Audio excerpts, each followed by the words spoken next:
folks out in the community to come out to their community events. We also have another district representative who I'm pretty sure many of you may be familiar with him. His name is Russ Williams. He's out right now. He's actually in Sacramento right now. But we are here to serve you. We're your public servants. So I encourage all of you to please reach out to not only just to our district office, but also to myself. We cover a very wide district. It starts all the way from Acton and it ends all the way up to Boron, and from Gorman all the way to Wrightwood. So, if you guys inquire for us to go out in the community and you guys want to talk to us, please invite us out. We will find time. We'll make sure to be able to go out there and see what concerns you may have. Obviously every single part of the district has their own issue areas, their own different types of concerns. So it's important for us to build a hierarchy as to what's important for the constituents. For example, here in Rosemont, and for example in other regions, the issues that are important here in Rosemont are much different than the ones, for example, in Palmdale. So I just want to encourage everybody to just be active and to reach out to Tom's district representatives, because we will be there, and we'd be more than happy. How do we get you? How do we find you? Our cards are right up front. Oh, so because I wanted to talk to you as a representative. Sure. And again, for example, if there's a matter that you would like to talk in a more personal matter, a lot of the times we get requests from individuals who want to talk to Tom personally, and we can accommodate that. But sometimes for us to be able to assist you in a more timely manner, we're able to have you meet with us, with his field representatives or staff, to be able to assist you. It's a lot easier. If you would probably get your questions answered a lot quicker because of the fact that he's in Sacramento. Oh, yeah. He's all over. He represents, almost 500,000 people, so it's hard to be everywhere. So that's why he hires us to be out here to serve you. We also have Mary and Michael here. They're in the office. They do constituent casework. So if you have issues, we have flyers out front there about how can we help you. I see you took one. Please take one. It's sad sometimes that people call and they say, I had no idea you could help me with my DMV issue or my unemployment issue or whatever. That's what we're there for. We're here to serve you. You guys want to come up and say hi so they can see your faces? Come on. Come on. Hi. Good morning, you guys. Michael and Mary. Nice to meet you all. They are in the office. When you guys write an email, have concerns, they answer the emails. Michael's right on the front lines. He is right there when you walk in the door. If you have any concerns or anything, we're there to help you. So, you want to add anything in there? Also, you guys come with any concern, like Vanessa mentioned, from unemployment to DMV to even like gun permits. We do our best to work with state agencies. So here we have to try to assist you in either getting information, understanding of what's going on. We have people, lots of times we have cases work that's like, I sent my gun license renewal in, I haven't heard a response. And we work really hard to like, okay, let's see if we can get a hold of them and then get you an information or answer of where that process is, what lays, and what's going on. We're a public resource, so if you have questions, even if you don't know if we can help you, because we deal with state agencies, we can help find someone who can help you. If it's federal, we'll send you to Knight's office. If it's LA County, we'll be able to help you get in contact with other agencies. So even if you think it's a stupid question, there are no stupid questions. So call in, come on in, and we'll be able to help you. We'll do our best. We're also always looking for legislative ideas. If you guys have an idea that you would like the Assemblyman to look at, please let us know. Write them on a card for us. A lot of times what happens is we've gotten some requests, and then when we've given them to Sacramento, there's already a bill in the process, and so we can piggyback onto that, or we can let our constituents know, hey, guess what? That bill got passed, a couple of months ago. So if there's something that's on your heart that you think that the Assemblyman can actually get passed in Sacramento, please, by all means, let us know. That's what we're there for. We want to hear from you. The Assemblyman represents you. So, yes. You mentioned Knight. Do you do stuff for Kevin McCarthy too, or not so? A little bit, not as much. Kevin McCarthy's a fraction of our district, but absolutely we do. Mostly, actually, Knight's office is right around the corner from us, So, most of our constituents are Steve Knight's Are you Kevin McCarthy? Yes, I am. Okay, Can you see? yeah, by all means, we have contacts in Kevin McCarthy's office as well. Yes, for sure. Is there any other questions for us? I have a question. Sure. Is there anything that's being done about homeless people in our area here? That's a good question, and I think the Assemblyman he can answer about what he's doing personally in Sacramento. I know there's a count coming up, right? Did you just go to, oh no, you didn't go, you went to the mental health one. But there's a count coming up in the end of January where they put together teams of people and they go out and they count. So that way we can get an idea of exactly how many homeless people there are. Where's Assemblyman Lackey stand on law and order? Roseman here is probably one of the highest crime rates in Hummel Valley. And we don't seem to be getting any, I mean, the state's done what they can, but there's just not enough people because the amount of crime is going over the pot shops and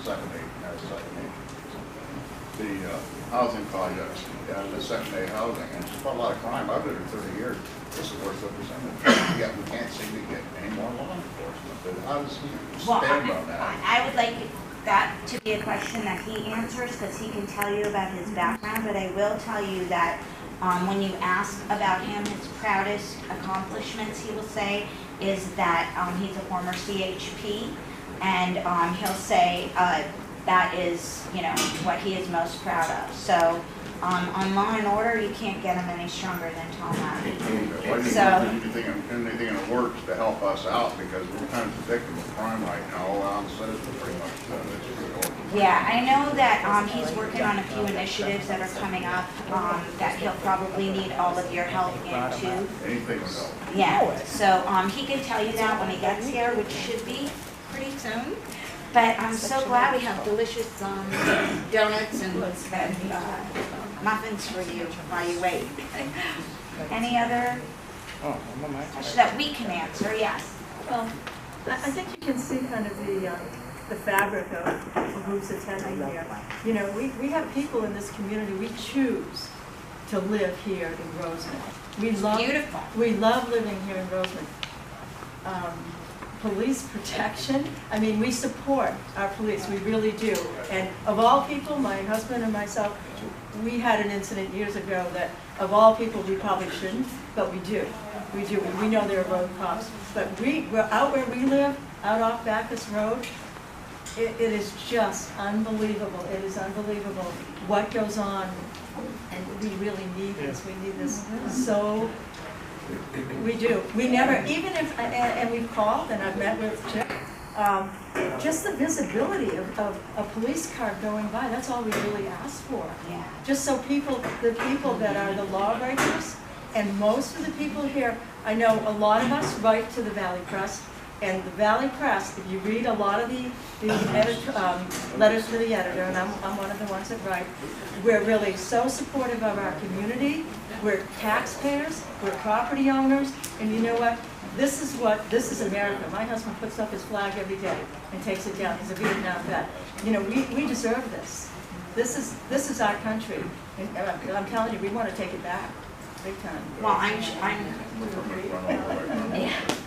I'm sure the Assemblyman will tell you that he agrees with you and he's all about law and order. Take action. We want to. We're workers. Look, I bet everybody probably in this room has worked their whole life. Yes. Myself included, and I'm sure. We're workers. We want our country. We believe in work. We believe in the country and the values of the country's on. And this is not going well. Mom, apple pine's real next door. Well, thank you And to your look at all husband of for us. his Look at service. the attendance saying, we care. Yeah, no, I mean, this I'm is just great. beyond We really words appreciate that you. we're coming here to sit and say, this is what we want. Yes. So what, and thank you to your husband for his service, and thank you all for caring and coming out. This is what we want. We want to hear from all of you. This is really important. So what we'd like, just because we've done some community coffees before where people raise their hand and they don't get seen, and then later they're upset that they didn't have their questions answered, We have index cards, and I'm gonna give all the index cards to the Assemblyman when he gets here, and he will read them and answer. So if you have a question and you have not filled out an index card, just raise your hand and I will get one to you. But really, this is all about listening to you guys and your concerns and seeing what we can do as your representatives and as the people who work for your representatives to hear you and to help you. See? Did you get mad that I... No, I don't mind. No, I'm just saying this is what we do, because I saw you after I pointed you. Go ahead. Roseman has over 15,000 people, yet we're unincorporated. We don't have a mayor. And I feel like because of that, lots of times we have no power and we get run roughshod over. Has anybody brought it to the Assemblyman to incorporate the town so we have more power over our own destiny? I don't know if that's something that he can do. I'm really not sure. You'd have to ask. Do you guys know? I don't think he has. So are you county? Is that? Yes. Yes. But So we're a big town to not be incorporated. right. Okay, so I'm not sure how that works. I think we have to go through your county supervisors. I'm not sure. Don't film me. But I think town council that addresses that. Okay. Town council meetings. Have you ever attended those? I've been to one. Most of the citizens have voted not to have a incorporator, not to have a city council. I can't speak for the citizens of Roseman. Personally, my view is that we have enough problems with money disappearing from the Roseman Community Service District, and we probably don't need a town council to spend it in capacity. so. There you go. The state has made it very difficult to incorporate. The state has made it yes, the difficult? state has. And the reason is because there was, it's money. It's all dealing with money, and nobody wants us to have that money to incorporate. So we can't really do that unless some changes happen in Sacramento towards that. But again, like I said, most people have, some do, some don't want it. I'm, either way, but the problem is it's not going to happen overnight. There's a lot of things that have got to be done, and this is coming from being on school board, and I was on the RMAC when we found out that a lot of this stuff is very prohibitive for us to even try to do that right now. Thank you. Did you? Yes, I live on the east side on the other side of the railroad tracks, and a while back the crossing guards went inoperative. Okay, and trying to get across town to go pick up my child from this side of the school, we had to track through the desert. Over there, and I was just thinking, what if there was a major thing where that was going to be out of commission for a long time? People on that side of the town are bona fidely stuck. If you don't happen to know an alternate route, you're out of luck. But that alternate route is just strewn with literal garbage. I mean, old discarded toilets and various things over that way. What are we doing to police that particular problem? Well, I think that's a town council issue, Right. not a state issue. Maybe who's ever going to the town council meetings can address that. Has that been addressed? It has been Right. addressed. Yeah, So sure it's not maybe- the only town. See, this is great. This is a great town hall because then you guys can let. So what? How has it been I'm addressed? sure I'm not the only person that ever mentioned that. Yeah. Right. It's been addressed, it's been brought up. I'll talk to Bill about it again. Okay. I mean, I have pictures of all that jazz out there, and oh my lord, We just there's don't have tons of enough it. people to enforce the laws, and since these new people moved in, they've trashed our area up so bad, it's Right. horrible. This place is becoming the dumping ground for Antelope Valley. Well, In that's- more ways than yeah. one. It's disgusting. It really I mean, is. No, people come up from Lancaster, all over the place, they dump their furniture out there. in the Yeah. desert. They didn't used to do that because you get a ticket for $2,000. Right. Now there's nobody to enforce it. well, I mean, there's a couch and a bed and stuff out there in the middle of the field, right over there by the fast trip. It's been there for a few We months. addressed that on Thursday. It'll be picked up soon. Oh, wait. Oh, I good. would strongly Okay. encourage you to go to the town council. When are the Yeah, I town need to know council about that. meetings? Third Thursday? 7 p.m. Third Thursday, 7 p.m. Where? Okay. Where are you? Right here. Right here. We just addressed Behind my house, there's a You complaint did just on address top of that? it. Just addressed Oh, it sure. last Thursday. Right here, they just addressed that on They just Thursday? addressed that, they will be picking all that up, and they gave us a lot of information. The lady from the planning, Public Works, gave us a lot of information what's gonna be taking place in regards to all those. Okay. So, if you come to RMAC on Thursday, you really could get a lot more information. And like we did talk about the dispensaries also, so again, RMAC is a place to go. And what they do is the directors get a letter formulated together and then they send it to wherever it needs to be sent. Oh, okay. I just, Did you have a question? Do we have an ETA on how far behind Assemblyman is running? Yes, he should be here within 10 minutes. Oh, I have a missed call. Hopefully he should be here any moment. Yes, more about what the director is saying about picking up trash. Roseman News did a complete YouTube on the presentation that the county gave. And so if you can get on your computer and get to Joyce Media Inc., you'll see verbatim what they said. oh, very good. And it's quite revealing because most of it is free dumping, which people don't know. They think you have to pay to dump, but there's a lot of stuff that you dump free. And if the couch or the mattress is on public property, they'll come and get it. County will come and clean it up if you let them know. Oh, okay, well, that's something Yeah, I might have been but, aware of. yeah. Okay. What was the, go on the computer and get on what? On YouTube, but go to Joyce Media Inc. Joyce.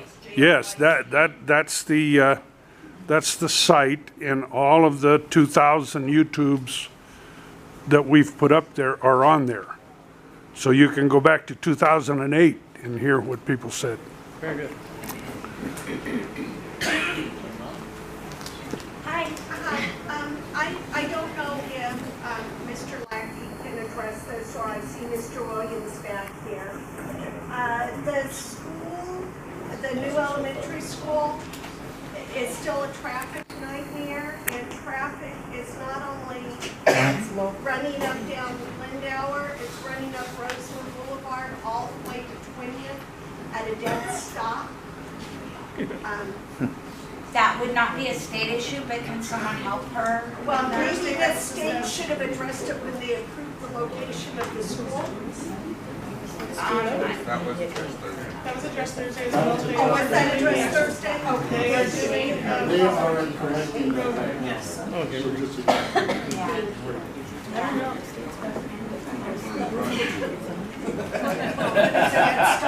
You're driving over. People don't know there's a left-hand turn lane in the road, pull out. Meetings, it sounds like a lot is addressed, and have your voices be heard. That would be great. Yes, ma'am. Hi. Okay, this is definitely a State issue. The cost of living in this state is outrageous. The gas tax had just went up. Is there any way, I mean, I'm from the East Coast, and my family just, every time I tell them how much things cost. My family came out here in May for a wedding, and they could not get over themselves laughing. I mean, they almost hit the floor when they found out that we pay 10 cents per grocery bag. I mean, it's just outrageous. That is a state issue, and I will tell you that Assemblyman Lackey voted no. And he can go more into details about how that whole thing came into being, but he's been a strong voice in Sacramento and everywhere else about how that was pushed through. And unfortunately, the majority party was the supermajority party until January, which means they could push through taxes without, they had the 2/3 that they needed in order to do that. There is a petition right now to repeal the gas tax. Do you guys remember what it is? I should have had that on me. I'll find out for you before we go exactly where you can go and sign the petition to repeal the gas tax. And I know there's several members that are working on that to try to get it repealed. They were with Carl's Hardware. They had a guy set up over there. That was me. That was you? Yeah, no, that was me, and then we had to get it all in, although they are still collecting, but all the little guys, they had us get it in by the 10th of January, so I had about 200 that signed. It was on Facebook, and a lot of people were still showing up, but unfortunately, it's only me and I'm out. So, but I do know this, they've got well over 400,000 signatures. They're still collecting. Their goal is to get 634, I believe, is what they're after. And they are beyond target as of right now. And that's coming from the gentleman, Carl, I can't remember his last name, but I do get emails from him almost daily now. What about Eric over Carl's Hardware? Eric is the one that allowed me to sit out there in front. Maybe the Lions Guard. Yeah. He was the first one to sign. So there are, many who are in the minority party that is trying to kind of right that wrong. And believe me, I feel your pain. I just gave up my SUV for a Prius. And I said I'm not giving it to the state, but I know exactly, there's a lot of people who agree, and maybe this is what it's going to take in order for the majority party to not be a majority. Hopefully the overreach, and there's been a lot of that lately. And I don't want to get political, but sadly. We need to speak up more like that. Yeah. Well, there's another portion to that petition, and that is that that they are asking for a constitutional amendment that there would be no more fees, taxes, or increase without voter approval. Yay, So great. now I'll try to get a hold of Carl again and see if I can get some more petitions. So I would like to introduce you to the greatest assemblyman ever.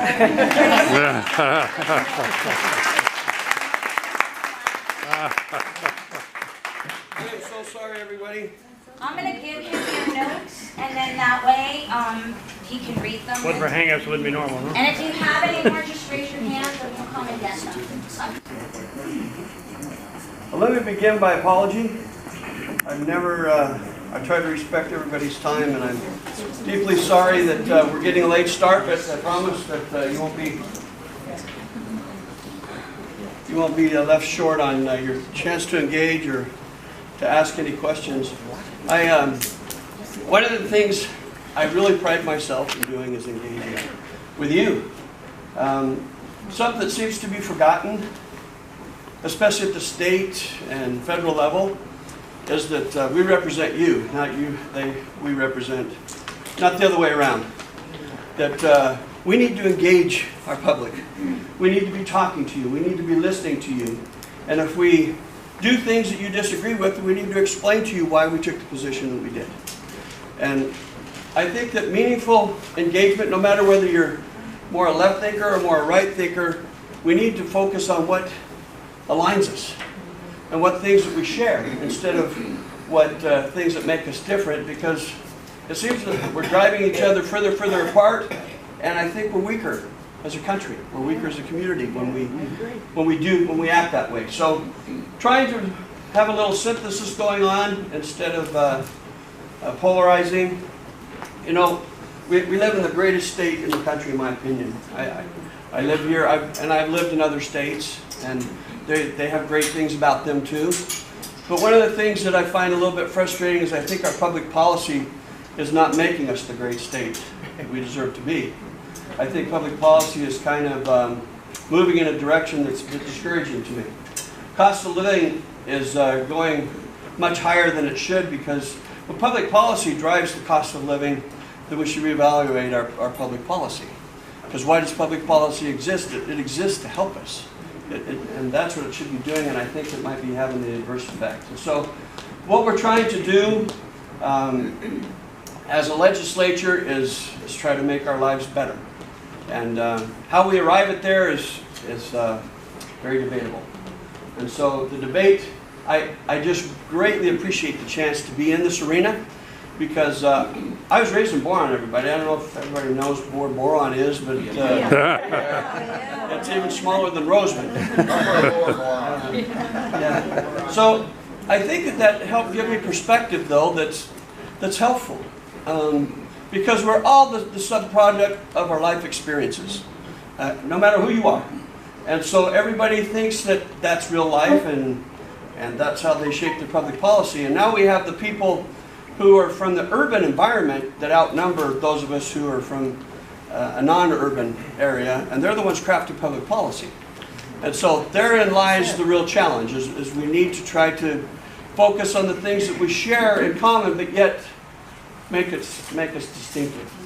And so I'm just trying to set the table here for a little bit of news. Because of my late arrival, I'm not going to speak, I want to listen. And that's kind of the purpose of these things, not to come and give you a big speech, but to come and listen to what you have to say and do the best I can to try to answer some of the questions that you have, because that's why you came. And so I try to honor that best I can, and we will do that. And I will tell you that the budget right now, the numbers that are coming in are favorable. And when I say favorable, it means we're having more income than we anticipated, to the tune of about $5 billion. That's a lot of money. And it just so happens, some people say even as many as $6 billion, but it just so happens that that new gas tax, that's about what it's supposed to generate. So my question comes very, very clearly: why are we taxing people more when we've got excesses? I think that's a shame, and I think we could debate all day long too about, I mean, obviously I clearly oppose that position, but now that it's policy, we need to try to make sure that that funding is coming in, that it doesn't go to high-speed rail, that it goes to what they told everybody it's going to be going toward. And so we're fighting for that, and know that there are many of us that understand that very clearly, and we're trying to be your advocates, because that's really what I think is really, really important.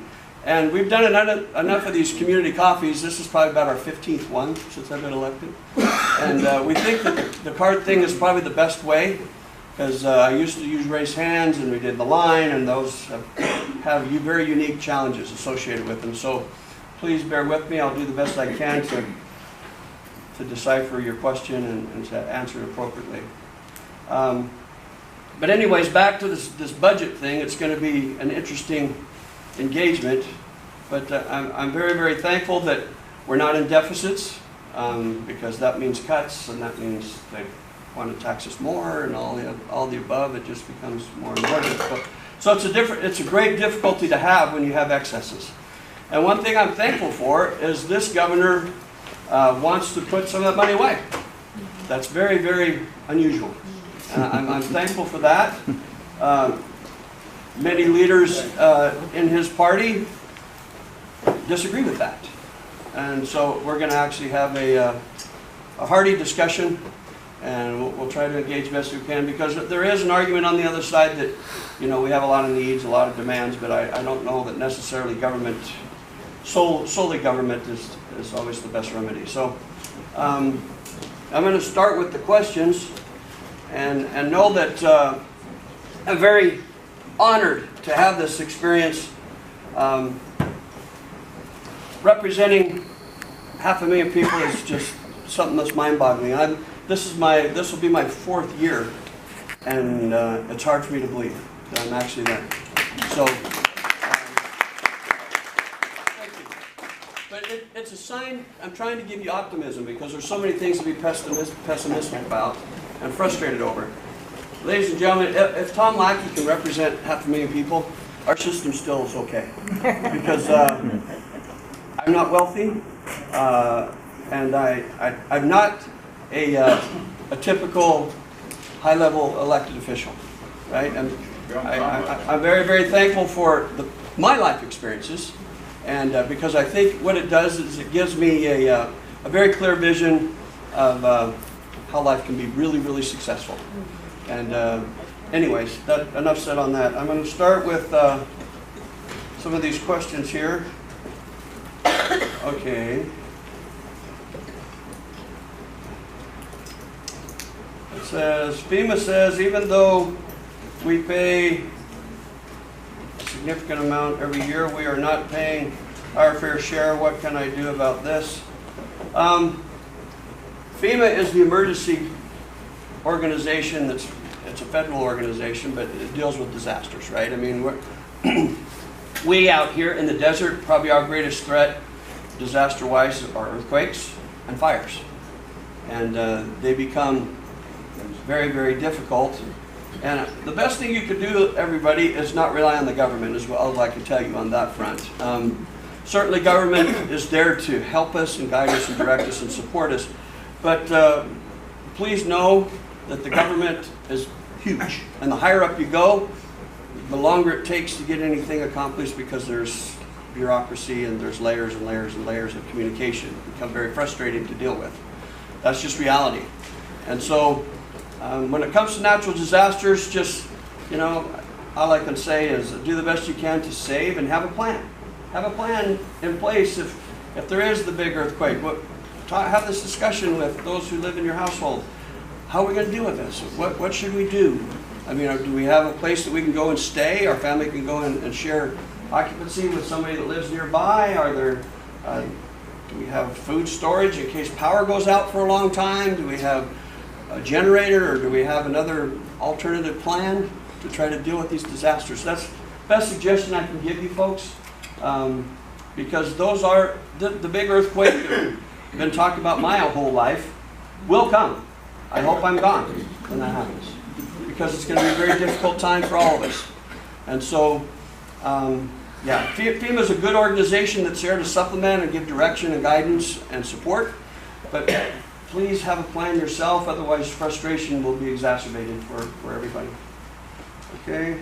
Tom, there is training on our community emergency response training in Lancaster, and it helps people to organize in a community to respond to an emergency situation, and that's very helpful as well. Okay, thank you. Thank you for no cost. Says we need representation at RMAC meetings. Okay, we need a community center for our youth, and you know, our youth situation. It's harder to be young now than it was when I was young. It just really is. We can argue that, but I think you'll lose if you're taking the other side. So what we need is support systems for those who are not getting the direction, that have very unique circumstances that make life even more difficult. And so what local communities can do is much more effective than what government at the higher levels can provide. Because the higher, as I said, the higher up you go, the more difficult it becomes to manage things, because it's bigger. So it's more people to communicate to, more people to deal with. And so I'm hoping that RMAC is providing leadership for you. I know some of the people that are on there are probably doing their level best. But life is tough, man. And you have to advocate for something you believe in. Get involved. I mean, obviously, I'm preaching to the choir because you're out here. You are involved. You do care. But too many of the people who maybe want to help aren't helping. And so we need to all just kind of pull together. We need to become active. Go to the RMAC meetings. Go and try to advocate and say your piece and speak, because they are public meetings and you'll have your chance. And that is really the best way. I came up through local government, and I could tell you that the majority of people in the community miss the opportunity to actually advocate and to actually communicate, because that's really, it does work. It works slowly, still slowly, even at the local level, but it works. Does RMAC have any kind of website or any way we can get information as to what's going on in the Is there anybody here from RMAC? What happens after the fact? I don't know the answer to that. Can you help us with that? Do they have? hear the question. Does RMAC have any kind of a website? Yes, it does have a website. Okay, and you guys post what you're doing and follow up on issues and things? I'm not sure because I'm not the secretary, but I'm sure she takes care of it. Okay. Somebody have that address? I'll get it. Okay. Okay. So I'm going to move on to the next question, because I got a stack of these, and I'm not going to penalize you for me being late. Trust me, we'll go on for as long as you guys want me to. Please address the needs of the small farmers of the Antelope Valley. There are a number of things that make it more and more difficult to be a farmer. Number one, the most glaring challenge is water. all of you here are probably well aware of the fact that we had a big battle with in court over the water, what was called water adjudication. In other words, who actually has control of the water, who's responsible, who owns it, because it's becoming a commodity. It's a commodity that's worth a lot of money. And so there's been battles and battles, and what they can actually pull, what farmers can pull from the ground has been dictated by the courts, and it's become very, very complicated. And what standard the cleanliness of the water needs to be, what kind of minerals cannot be in the water, so forth and so on. And it's become quite a scientific challenge and pragmatic difficulty, quite honestly. And so, first of all, having water. And the groundwater, what can we pull out of the ground? What is actually down there? Are we water banking? Are we saving water like we should? Obviously we're not, in my opinion. I've lived in the desert the majority of my life, and yet I've seen very little intervention. We rely on the aqueduct, right? I mean, it's unfortunate that we have such a heavy reliance on that someone else's good fortune on having water.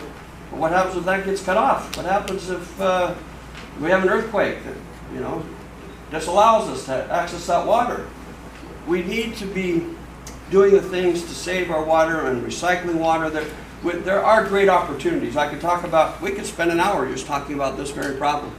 But I can just tell you that there are people battling to try to get the right thing to happen. I hope that the environment is there to help us. It's not there to be a hindrance. And so I hope that we're balancing, and we're being respectful to the environment at one aspect, but also being able to utilize what the environment will provide.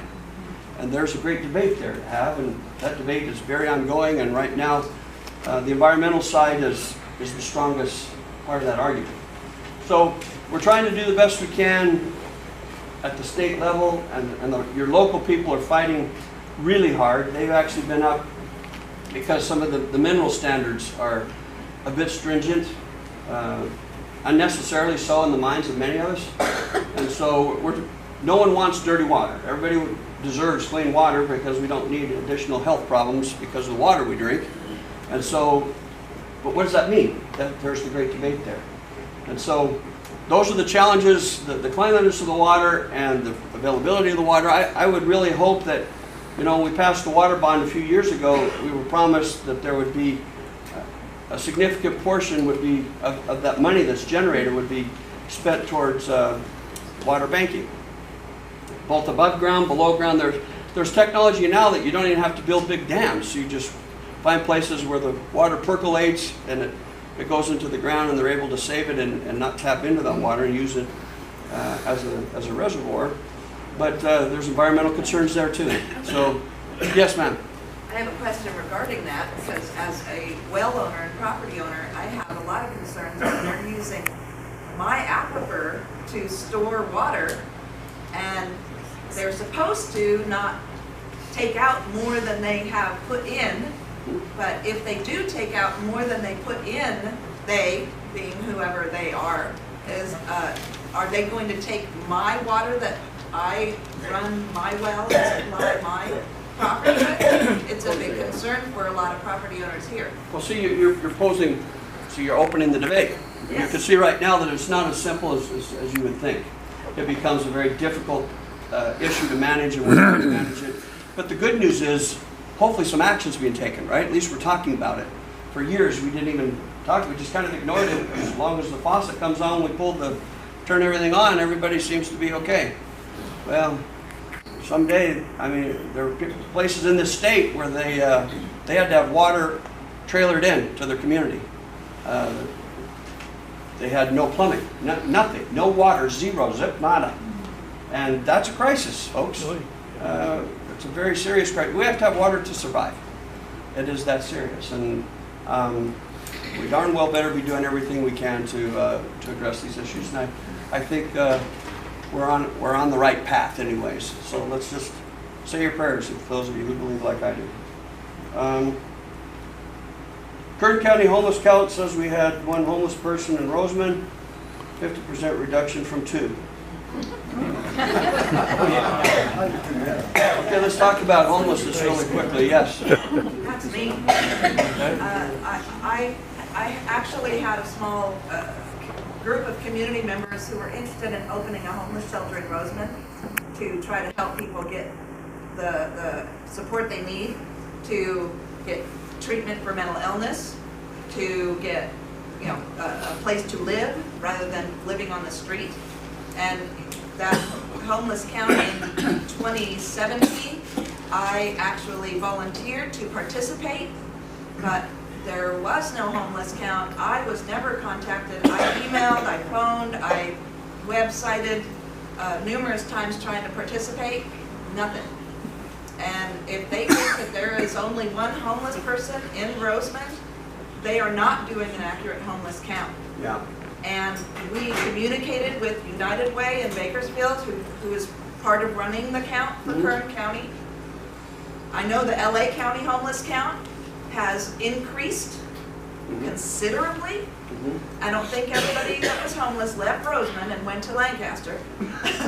I think the community here today can testify to the fact that there are at least 35, 40 estimated homeless people living in the Roseman area. Why aren't we being represented? This is money. This is money going down the drain. This is Roseman being left out in the cold again. Okay, let me just really quickly, there are a number of things that I want to say real as fast and directly as I can. Homelessness is a problem in this country, period. Yes. It's rising. This is the unfortunate part. And that's due to a number of influences, number of circumstances. Everybody wants to kind of generalize homelessness when, quite frankly, it's more complicated than you think. Not everybody fits the stereotype of a homeless person having, mental problems and some other kind of personal dysfunction. A lot of times, bad things have just happened, and they are left in a very destitute circumstance, because we even have homeless families that are a significant concern, or should be, in my opinion.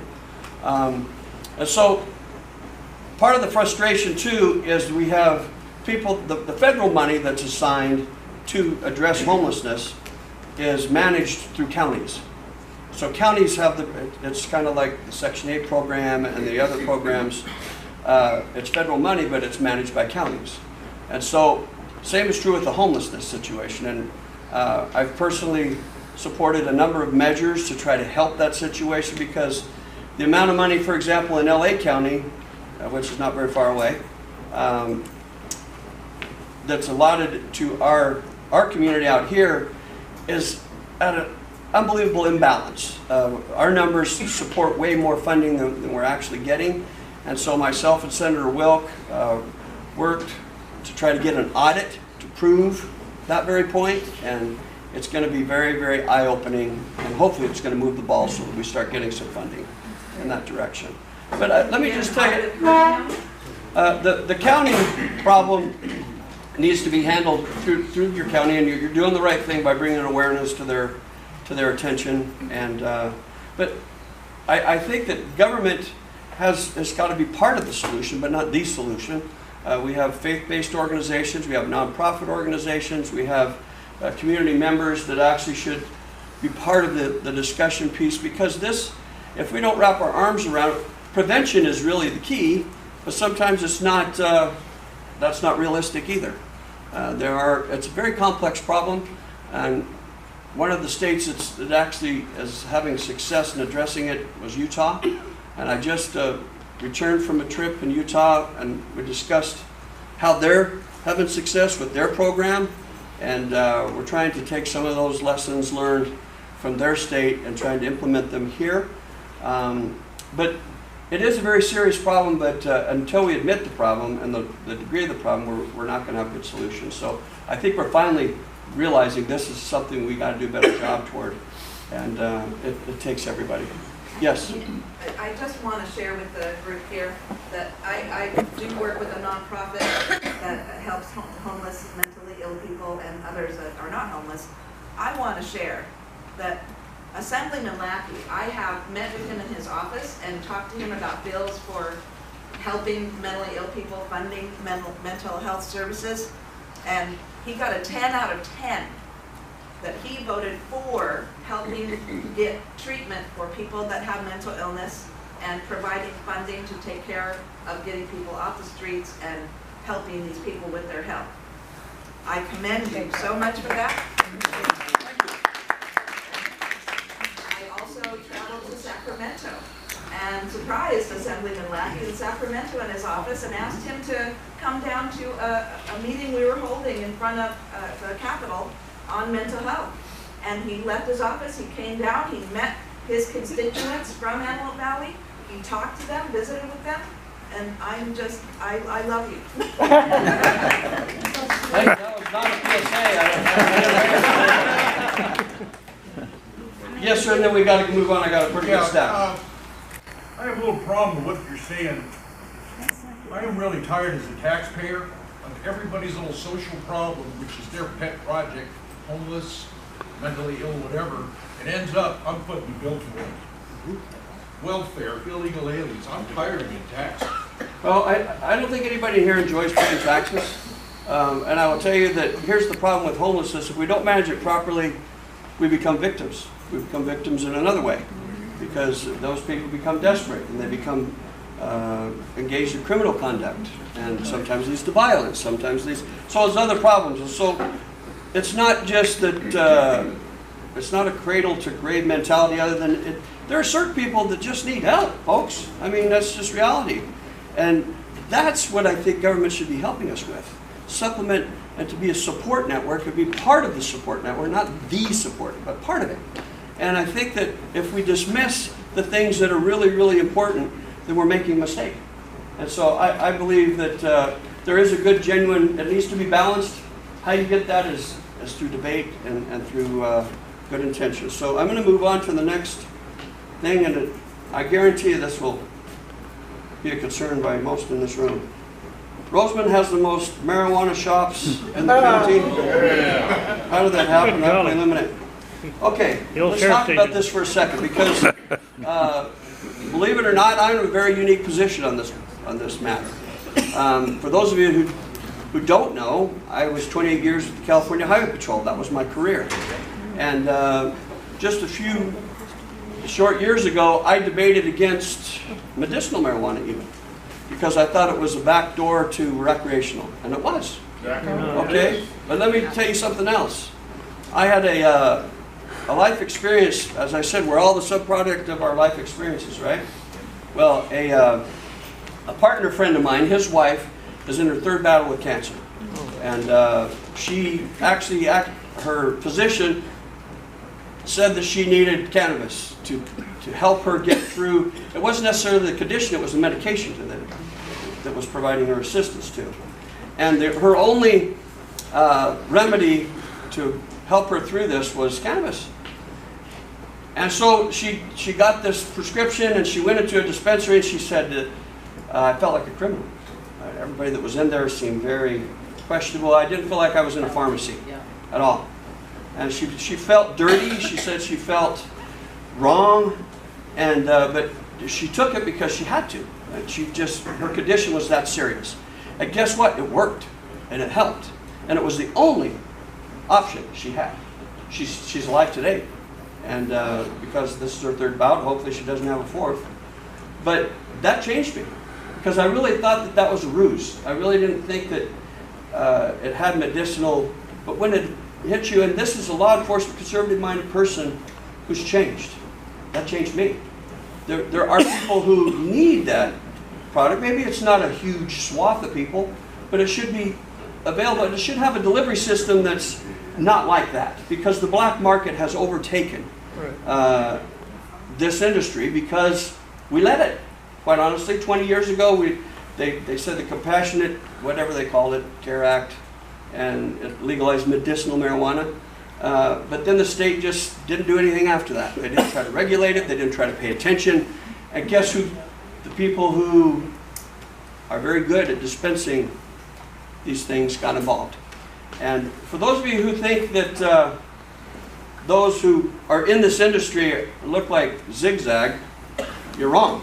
These are very, very, very bright people. They're white collar, they're advanced degrees, they know industry, they know how to deliver a product and make a lot of money. But why do they have to be here? Okay, I'm getting there. Give me a second, I'm getting there, man. I'm trying to build the foundation a little bit. I'm a government guy, right? I can't just get right to it. I'm trying to get right to it, really am. And so here's what happened, though.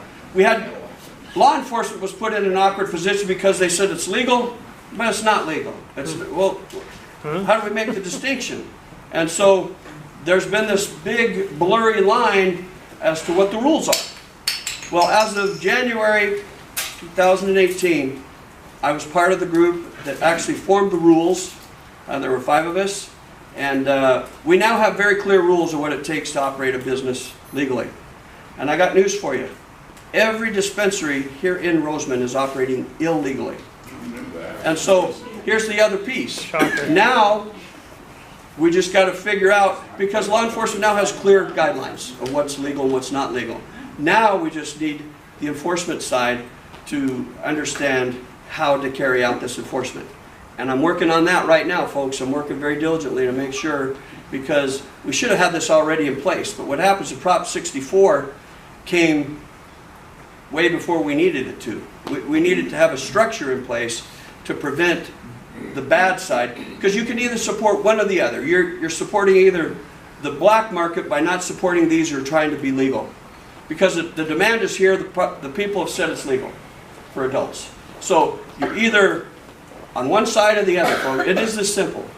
If you're not trying to help the industry that's trying to bring rules and order to the dispensary, the dispensing of this product, you're helping the black market. And the black market hurts us all.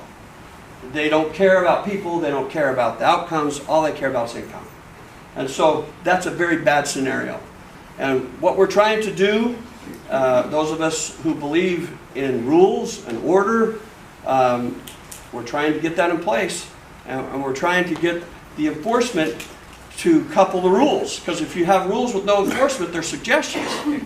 And so that's human nature. We're all like that, folks. We do what we need to do. We don't necessarily, we're not altruistic people. I like to think I'm as close as I can be, but I kind of operate on my own program.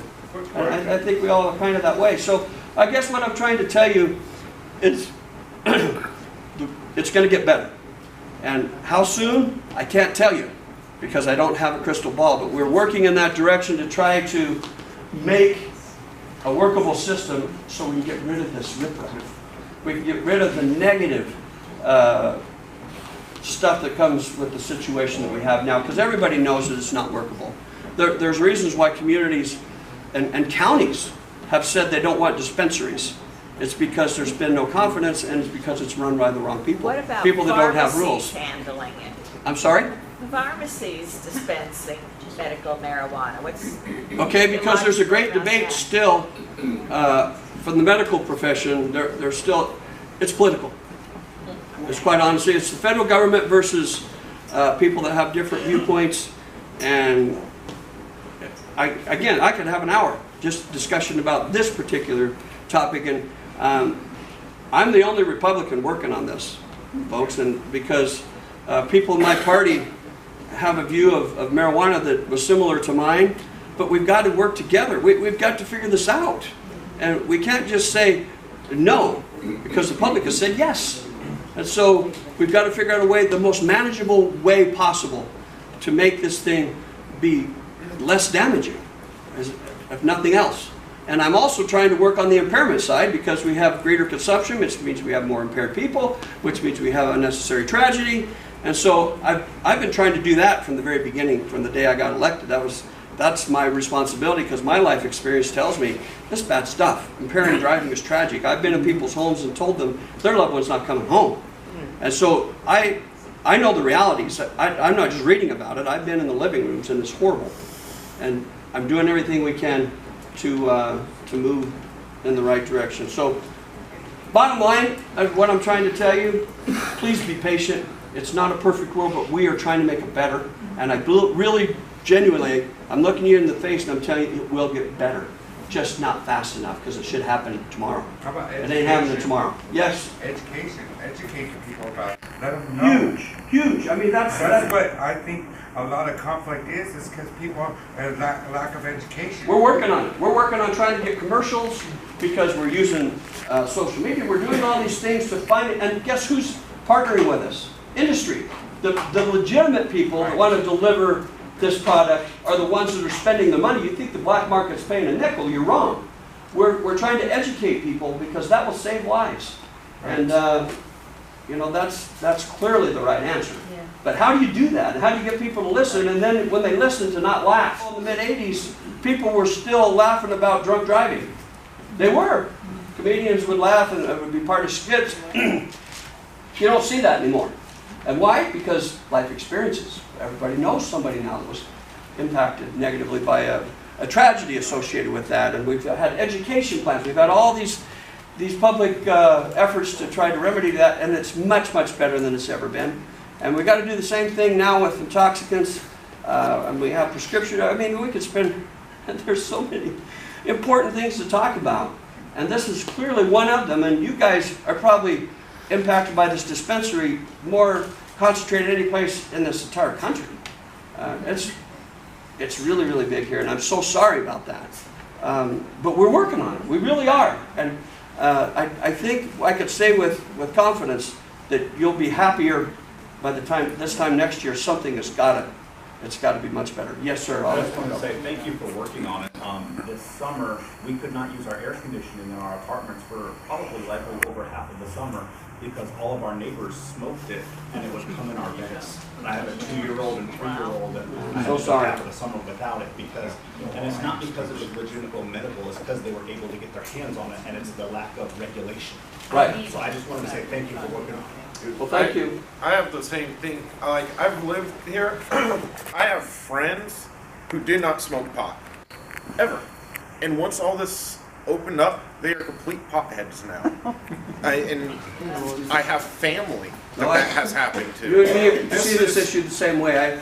I really think it's a dangerous substance, but you know, that debate is over. I mean, it's legal for people. Now we need to educate people as to what the consequences are in utilizing the substance and hopefully have an impact. Yes, ma'am. Just real quick, it is negatively impacting the non-marijuana dispensary businesses on Diamond Street.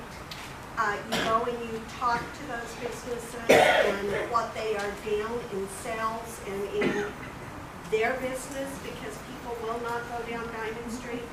You go and you talk to Rhoda, the dry cleaners, with her severe headaches from the pot coming in through her air conditioning. And so it is impacting other businesses. Sure is. Yeah. I think much like alcohol, we didn't address fetal alcohol syndrome. I think we're not looking at the impact that this is going to have on children that are being born.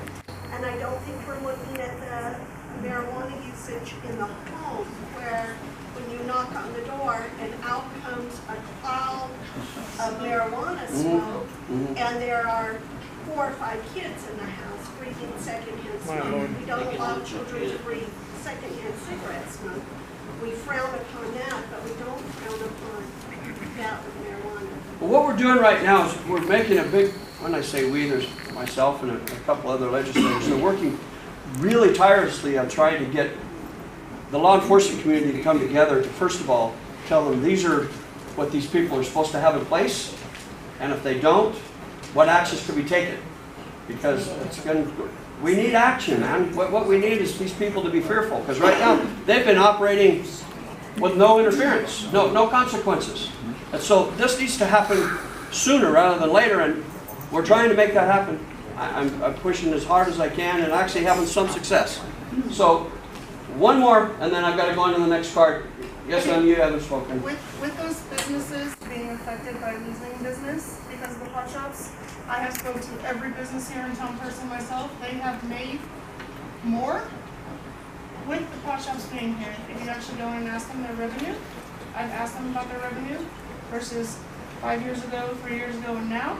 Have You The talked revenue to the has gone up. 99-cent store on Diamond, Jay's Hideaway? I've talked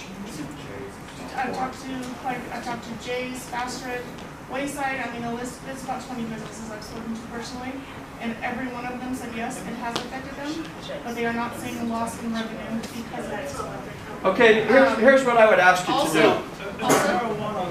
That why would you yourself said that your friend was because had cancer and marijuana cannabis helped them. So why do you not believe that every town should have 1 or 2 legal dispensaries operating and allowing the patients to go and get their safe medication from these dispensaries? I never If said I these was opposed to dispensaries that. are operating legally. Now, illegal dispensaries, I completely agree with you 100%, and with all these fine people, that should be shut down, and there should be whether or not the law enforcement is going to help them, whether or not the state is going to help them. That should be definitely done every day. People should work on that. But people should have safe access for their medication. Going to a dispensary as treated as a pharmacy and get their medication. Why does somebody have to wait 6 hours for a delivery service when you guys are saying that you guys believe in a delivery service? Why does somebody have to be mistreated and have to wait 6 hours, 7 hours for a delivery service? Because the delivery service is so busy delivering hundreds of thousands of patients or people. So I believe that this town should have 1 or 2 legal dispensaries based on the public's needs. Well, I don't think you'll get that much disagreement with that. Every town in this country. I think the majority of the people want something that's regulated, that's enforceable. It should be regulated, yes sir, it should be regulated. There should be 1 or 2 allowed in every town in the state of California so people can have safe access and as many as delivery services as needed. Now, illegal dispensaries taking advantage of a loophole and opening up on Diamond Street and so on, they should be shut down immediately. You guys should your law enforcement should force that. The county of Kern should enforce that. They shouldn't allow it, but there's nothing they can do about it. What do you mean there's nothing we can do about it? Well, that was in the past. That was true in the past. I'm trying to tell you, as of January 1st, the rules are there. We know what the rules are I now. understand, you cannot treat every dispensary the same way. There is dispensaries that really service the patient. I'm a member of a dispensary, and we've been operating in Kern County from 2010. We were allowed to operate, and we've been operating. We put in 10-year fight. After the 10-year fight, there's 20 other dispensaries taking advantage and open up left and right. I completely agree with these people. There shouldn't be so many dispensaries. You don't need 15 or 20 dispensaries in your town. But your law enforcement, the only thing that they do is just they go inside there, take some edibles, publish it in the newspapers, oh, we shut them down. They open up an hour later. So where's the law enforcement here? If you want a dispensary to follow rules and regulations, you guys should enforce your rules and regulations. You guys should allow the first one that opened up to operate legally. Okay, I'd let you say your piece, so we're going to move on, but I will tell you this in all due respect. Everything you said, I've agreed to. So you're preaching to the choir here. What we need are enforceable rules. That's right. And we need dispensaries. You say you work for one, get your darn license. Okay? And there's a way to get your license. You know the rules are very clear. Get one. I already have them. Okay, you got to get your county first. You do not have a county license, sir. I already have the county's permission. I've checked. Every dispensary in this town is improperly licensed. Every one. We're working on So, okay, that's all I'm saying. Get that in order, then you'll have support. Until you do, we don't want you. I agree with you. Okay, I hope I'm clear on that. I mean, I'm just trying to be honest, and I think that that's a fair pathway. We could debate this for a long time, and I think we spent more than enough time on it, so I'm going to move on. I apologize if I didn't address your question. Why was California designated a sanctuary state? There was no vote. I'm against this. There's some other expressions. Let me tell you, the sanctuary state thing, from my view, is a problematic situation because, number one, what it does is it puts one law enforcement agency not in cooperation with the other. That's a recipe for bad things to happen because we're protecting potentially and to overgeneralize and to say that all people who don't have documentation are criminals is not a good idea, but to say that they're all law-abiding, loving, good members of our society is also wrong, right? Overgeneralization is not the answer to our problem. And when we say sanctuary state, we're not being honest about what the real problem is. Immigration is a complex problem. We haven't been taking it on honestly, and I know that this is a very, very emotional issue to all of us, and we need to just kind of take a deep breath. Everybody needs to take a deep breath, and we need to understand our common ground and figure this out. Because what we need to do is stop this having no policy that's really enforceable. We don't have a meaningful policy. It's kind of like this cannabis thing. We just kind of we say we have a program, but we don't. I mean, we have one that's very ineffective, obviously, when we have millions and millions of people who are part of our society that don't have proper documentation. We've got a problem. And so the sanctuary state situation, in my opinion, is not the answer to this problem. It's fake. In my opinion, it's political. It's purely political, and I'm sorry if you disagree, but folks, the answer is having a real comprehensive immigration system that's workable. And we have not done that. We've not made it a priority, and one party has a bias, another party has another bias, and so we're at stalemate. And so we need to just knock it off. Because what happens is you have people that are caught in the middle. You have children being brought here at a very young age. They had nothing to do with that decision. And they grow up here, and this is the only country they know. And all of a sudden they're caught in a very difficult situation through no fault of their own. That's a bad situation. That's terrible. And that's what we've got with this whole DACA thing. We've got to be honest about it. And not let our emotions, don't characterize it as something it's not.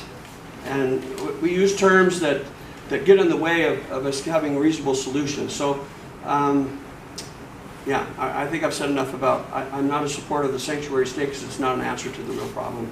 It masks it, and it politicizes it in a way that it's not helpful. And that's Tom Lackey's view. And whether you agree or disagree, that's about as good as I could put it. We need Megan's Law website updated regularly. Does everybody know what Megan's Law is? Yeah. That's a fair statement. It does need to be updated, and there's legislation right now to try to, because a lot of people think it's unfair. There's a lot of people that think that once somebody does time for a criminal act, that they shouldn't be held accountable anymore for that act. And that is, it's unfair that they are given the scarlet letter for as long as Megan's Law. Sometimes you're, depending on the crime, it's 10 years, sometimes 20 years that you're on there. So the debate is that that's not a fair situation. And there's, I guess, merit to the discussion. But I share the opinion that sex crimes against children are a unique criminal act. And what drives people to engage in that kind of behavior often is not remedied through prison service. They continue to have that drive, that unique thing that I'm thankful I don't have, that attracts them to younger victims. So awareness is important. So, but how do you balance, because there are some people apparently that improve and they no longer have that, it's a very manageable situation and they're embarrassed by it. So should they be held accountable for it? That's a good debate. How do we get the balance? Continues to be a great discussion. And it's one that we should have. One size doesn't always fit all, in fact, because it rarely does. But you've got to have rules, in my opinion. If I'm to err on something, I would err on the side of protection. Err on the side of, if you've ever known a person that was impacted by a child molestation, you would too. Especially if you're one of those people, you would too. And that, the victims in our public policy are the least remembered. And I think that's a shame, in my opinion, because my life experience, I deal with a lot of victims, right? And so that's my view. And I'm trying to be balanced too on the other side, and it's sometimes not easy because emotion is real. And I have plenty of it. And especially when it comes to victims, I have a lot of emotion. And maybe that blurs my vision a little bit, but I don't apologize for that, because I think that it's underrepresented in our public policy and in our discussions. So, yeah, Megan's Law website is a tool, and that's all it is. It's just awareness, and I hope that we're being as fair as we can be, and that discussion will continue. Drugs and crime close. Okay, we already talked about that. Marijuana facilities. How can Attorney General prosecute employers who violate sanctuary laws? There is a growing tension between the federal government and our state government. It's unfortunate, but it's real, and we'll just have to kind of play out how that's going to, and the courts will be the ones to make that determination, quite honestly. I don't know what to say on this particular issue because it's very blurry, and both sides, again, are doing what they do best, and that is advocate for their position, and they're very different, especially when it comes to immigration. But someone who characterizes that person I just talked about, that DACA person that came over as a child and now as an adult with no documentation, I don't consider them, it's hard to call them an illegal alien. To me, maybe technically they are, but is that really, are they really to be held accountable negatively for something they had no control over? I don't think that's fair. Maybe you do. We would just respectfully disagree if you disagree with me. So I get what I'm trying to say is let's just be honest about the discussion, and let's make the distinction where it deserves to be made. And because there are clearly, we need to do a better job at this border circumstance. We don't have an effective system, and because we have a porous border, not just to the south, but other parts of our country are letting people that they're not necessarily pro-American that are coming over here. They want to change America in a way that I think is hurtful. And so we need to guard against that. And we shouldn't apologize for guarding against it because every other country in the world has their own border system. And it's much better than ours because not everybody wants to go to other countries because we're a free nation, right? And we have a very unique situation. We're the greatest country on earth, and I think most people know that, and that makes some people angry. And they want to destroy it because they're bad people. So, yes? One thing, I'd like to challenge you and the other representatives of the state of California to review the citizenship laws currently on the books. Because I've already reviewed some of them, and there's a pathway to citizenship. There's been there since however many years, 200 and some years ago. And this country is free to bring people in. They had a pathway to citizenship. There's always already one currently on the books, and you can become a citizen within 8 years. You just got to follow that pathway.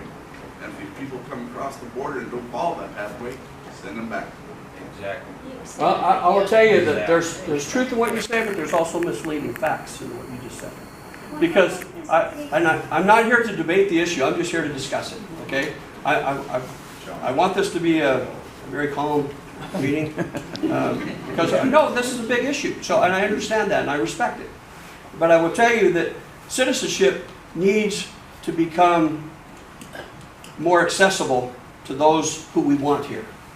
That's undebatable. That's ridiculous that it takes 8 to 10 years, even sometimes up to 12 years, to get citizenship. That is ridiculous. In the age of technology that we have today, it's outrageous. But there's no motivation. There's the argument, sir. That's what we should be doing. We should make it, for those who we want here, we need to make it more accessible. We need to make it to where it's reasonable to actually have a pathway, because a lot of the people when you come here, and the people that we want, they're not highly educated, and our culture is much different than what they're used to. And so we don't take those realities into account. Why not? It's not a priority. And we want to characterize it as something that it's nefarious or it should be ignored. Being ignored, I think we all would agree, is the worst thing we can do, because it keeps people in this state that they're in. They're afraid. I mean, and I'm going to share this last story with you really quickly about immigration, and hopefully we'll move to another topic.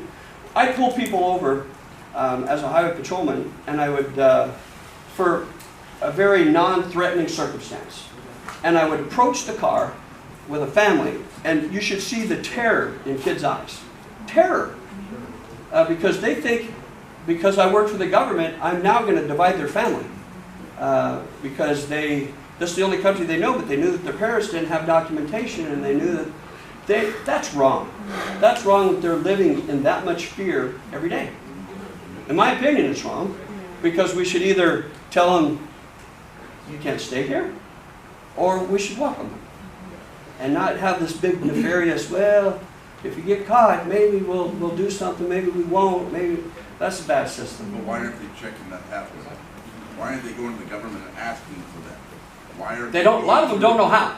A lot of them don't know what they're supposed to do, because, and some of them even pay. I will tell you this, sir. You'd be surprised how many of these people try, and there are lawyers that say they're lawyers, people that say they're lawyers. They take every extra nickel that they have, and they screw these people. And they think that they're trying to get citizenship, and they just got taken for a ride. That's prominent. So to say that all these people that don't have documentation are bad people, I would argue with you. Because they're trying to comply. Many of them are. Our system is screwed. Our system is not taking this serious. And that's what I'm trying to... That was the very first thing I advocated for when I was elected. The very first thing that I spoke on the assembly floor was, please, let's figure this out. Let's be honest about it. Let's have a system that's realistic and that invites those people that we want to keep here, and the people that have proven they don't deserve to be here, they need to be gone. So, but we don't do that, because we get all these side discussions. We have this sanctuary state, it's okay if you're here, we love you. Well, some of people we love and some people we don't. I mean, it's what it is. So, anyways, I think I've beat that horse pretty hard. Dumping in desert, that's mine, is bad. And I would agree with you, that's been a problem my whole life. I mean, I've been raised in the desert. And dumping it's disgusting, and it's a problem. And again, it takes community to try to fix it. When you see it, report it. And report it to the people who can fix it. There are resources to do some cleanup that communities have. It depends on what community you live in. But have the officials be accountable. Tell them, hey man, we need this cleaned up. This is not right. And if, you know, part of the thing is, in LA County where I live, the cost to go to the dump is like $55. I didn't stick it to you. And so, that's probably not a good situation either. So we need to try to work through, it's never okay to dump in the desert. I mean, there's other things you can do that maybe even be questionable, but they're a lot better than dump it. Go to some other bin or something, right? And dispose of it that way, but please don't pollute. It's awful. And when you do see it, report it. Report it, and let's try to show some respect for our environment. I would agree with you on that. The cities are running California. They are passing destructive laws that are destroying our great state. I don't disagree with you. Again, it's a numbers game in a democracy. Good, bad, or different, voices matter, and the more voices, the more power you have. And so what happens is, in the Los Angeles area alone, bigger than some countries. It's amazing the amount of people that are down there. And just we have 80 members in the state assembly. And each one of us represents about 500,000 people. And so when it's population based, there's a lot more representatives that represent city interests in Los Angeles and the Bay Area. That's the majority of our body. And so policy, guess what, coincides with their interests and their demands. So that's a difficulty that we face. It's a reality that we face. And we just try to get them to be reasonable. We try to build relationships. We try to help them to understand. And it's just harder. It's just harder. So we don't give up hope.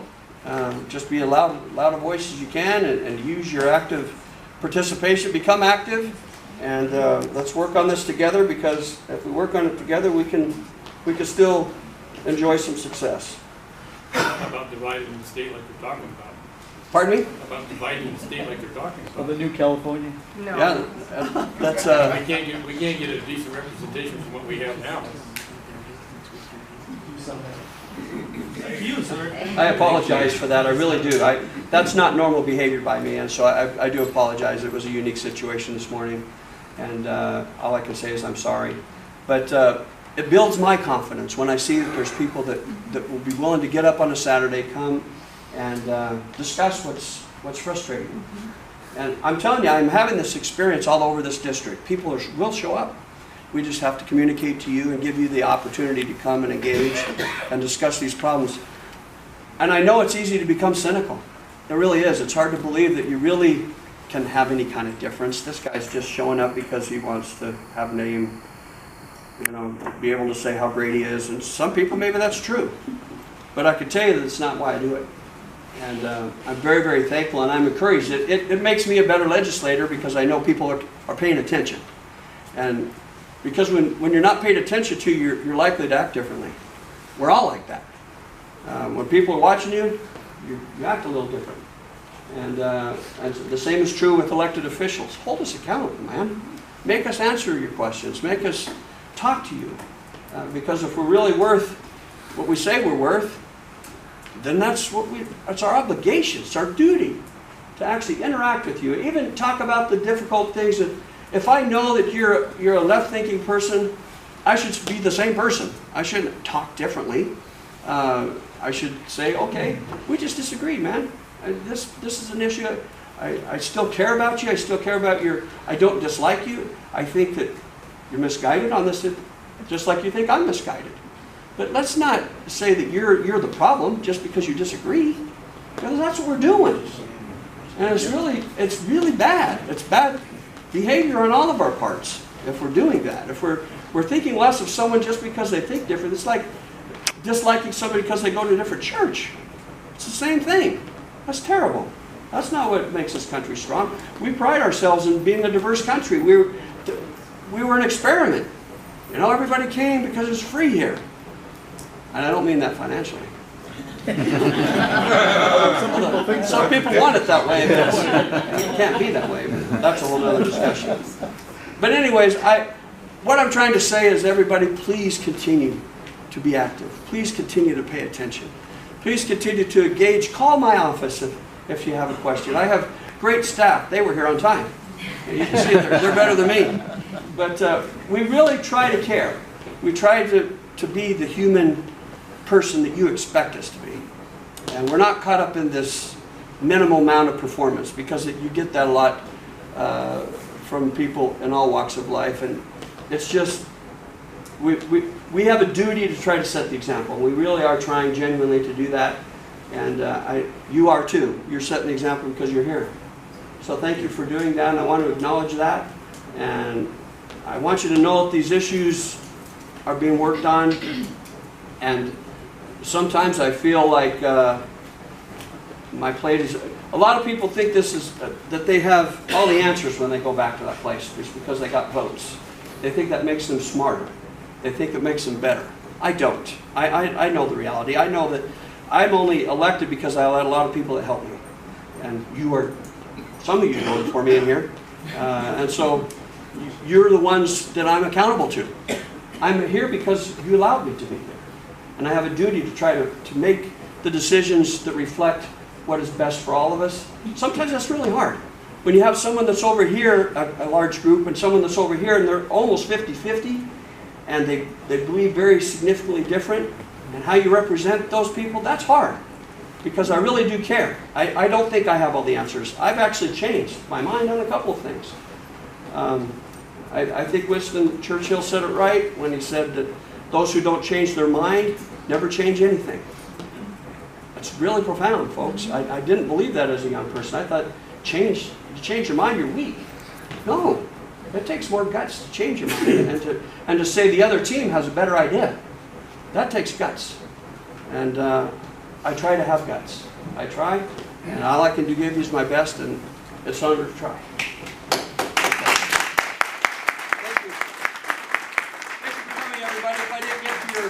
Your question, I'm sorry, I did the best we could with giving fair answers.